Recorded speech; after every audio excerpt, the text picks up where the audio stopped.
आज के युग में सादगी और प्रतिभा का सम्मिश्रण देखना हो तो कई नामों में से एक नाम अवश्य उभर कर आता है। वो है N.R. नारायण मूर्ति।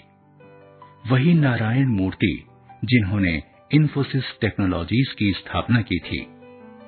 तब कौन जानता था कि कंप्यूटर विज्ञान के क्षेत्र में यह कंपनी उन्नत देशों को भी हतप्रभ कर देगी। लेकिन ऐसा हुआ। आज यह सर्वविदित सत्य है कि अमेरिका जैसे विकसित देश भी भारतीय कंप्यूटर विज्ञानियों का लोहा मानते हैं। इन्फोसिस में अध्यक्ष के रूप में प्रेरणादीप की भूमिका निभाने वाले नारायण मूर्ति ने सन 2011 में अपने बाद की पीढ़ी को आगे लाकर स्वेच्छा से स्वयं को पदमुक्त कर लिया था। लेकिन 2 वर्षों में ही कंपनी को उनके कुशल नेतृत्व की कमी खलने लगी। परिणाम स्वरूप सन 2013 में उन्हें दोबारा कंपनी में अध्यक्ष पद संभालना पड़ा। इससे कंप्यूटर जगत में यह आशा बंधी है कि इन्फोसिस भविष्य में सफलता के आयाम करती हुई विश्व में अपना परचम लहराती रहेगी। सन 2007 में न्यूयॉर्क विश्वविद्यालय के आमंत्रण पर नारायण मूर्ति ने स्टर्न स्कूल ऑफ बिजनेस में एक भाषण दिया था। इसे भाषण न कहकर उनकी आत्मकथा का हिस्सा भी कहा जा सकता है, क्योंकि नारायण मूर्ति ने इस भाषण में अपने जीवन से जुड़े कई अनुभवों को उस संस्थान के छात्रों के संग बांटा था। इस भाषण के प्रमुख अंश यहाँ प्रस्तुत हैं। यहाँ उपस्थित गणमान्य अतिथिगण तथा सभी विद्यार्थियों, यह मेरे लिए बहुत सम्मान की बात है कि मुझे इस समारोह में आप सबको संबोधित करने का अवसर मिला है। आज इस अवसर पर मैंने यह निश्चय किया है कि मैं आप सबके साथ अपने जीवन के कुछ अनुभवों को बांटूं, जिनसे मैंने बहुत कुछ सीखा है, या यूं कहें कि जिन्होंने मुझे बहुत कुछ सिखाया। जीवन के इन अनुभवों ने किसी न किसी रूप में मुझे प्रभावित किया है। कुछ हद तक ये मेरे जीवन के कई पड़ावों पर निर्णायक भी सिद्ध हुए। सबसे पहले मैं आपसे कुछ महत्वपूर्ण घटनाओं से संबंधित अनुभव बांटना चाहूंगा, इसी आशा के साथ कि मेरा संघर्ष जानकर आपके जीवन पर एक सकारात्मक प्रभाव पड़े। आप यह जान सकें कि कभी-कभी किस तरह परिस्थितियां, कोई अवसर या किसी व्यक्तित्व से मुलाकात आपके जीवन को नया आकार दे सकते हैं। पहली घटना सन 1968 की है, जब मैं भारतीय प्रौद्योगिकी संस्थान कानपुर में अध्ययन कर रहा था। एक दिन रविवार की सुबह नाश्ता करते समय मुझे अमेरिकी विश्वविद्यालय के प्रसिद्ध कंप्यूटर वैज्ञानिक से मिलने का अवसर मिला। वे विद्यार्थियों के समूह के साथ कंप्यूटर विज्ञान के क्षेत्र में हो रहे नए नए परिवर्तनों एवं विकास के संबंध में चर्चा कर रहे थे।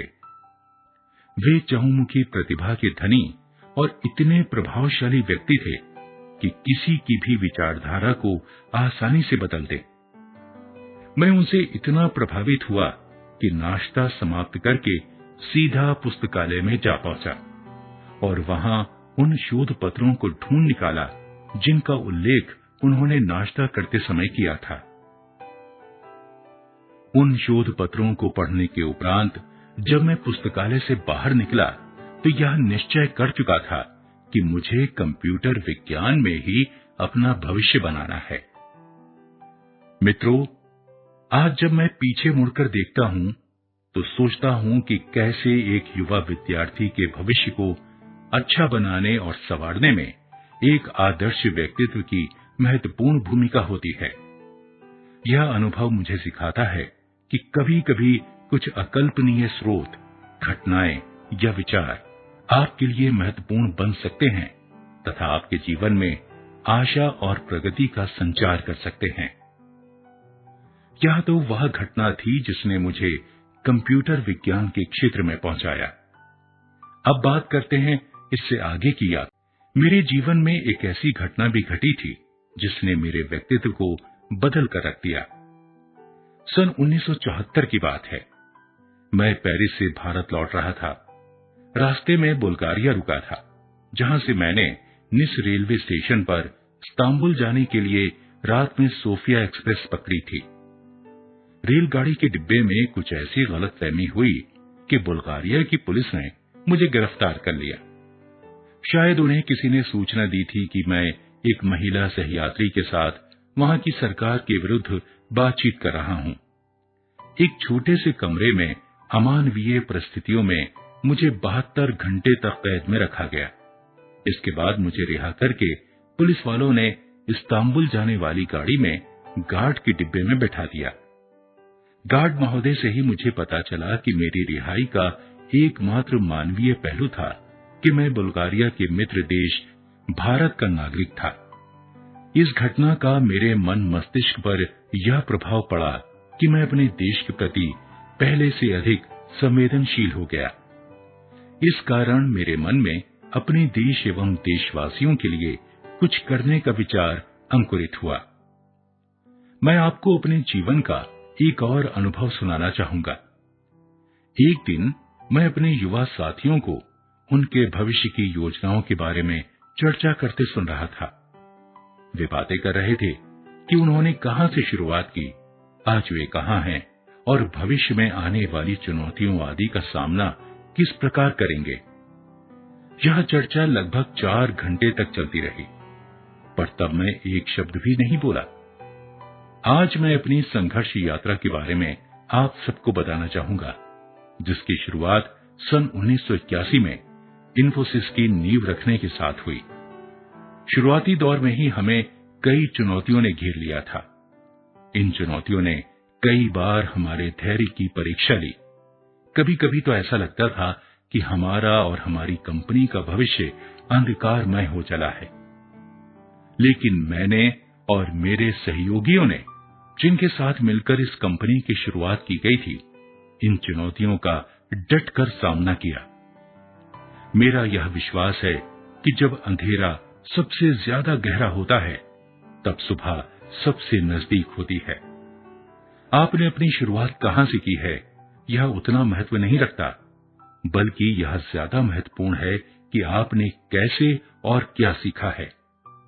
यदि आप में सीखने की प्रबल क्षमता है, तो आपके विकास का उतार चढ़ाव भी सरल होगा, और इस बात का जीता जागता प्रमाण इन्फोसिस है। हमें अपने अनुभवों से सीखना चाहिए। अनुभवों से सीखना कभी कभी मुश्किल भी जान पड़ता है, पर यह जानी परखी हुई बात है कि सफलताओं से सीखना अधिक मुश्किल है, जबकि असफलताओं से सीखना आसान है और कारगर भी। जब हम असफल होते हैं, तब हम अपने नुकसान या आने वाले खतरे को ज्यादा गहराई से समझ पाते हैं। भारतीय पुराणों में आत्मज्ञान ही वास्तव में सर्वश्रेष्ठ ज्ञान माना गया है। मेरा मानना है कि इससे हम स्वयं को तो समझ पाते ही हैं, हम अधिक जागरूक, दृढ़ निश्चयी एवं आत्मसम्मानी भी बन जाते हैं। मित्रों, अंत में मैं यह कहना चाहूंगा कि आप आगे बढ़ें, अनुभवों से सीखें और चुनौतियों का सामना अपने विवेक के बल पर करें। निश्चय ही भविष्य के द्वार आपके लिए अपने आप खुलते जाएंगे। अपने जीवन के अनुभवों के आधार पर मैं कह सकता हूं कि मैंने अनुभवों से सीखा है और अपनी सोच के दायरे को विकसित किया है। शायद स्वयं को पहचानने के कारण ही मैं आज इस मुकाम तक पहुंच पाया।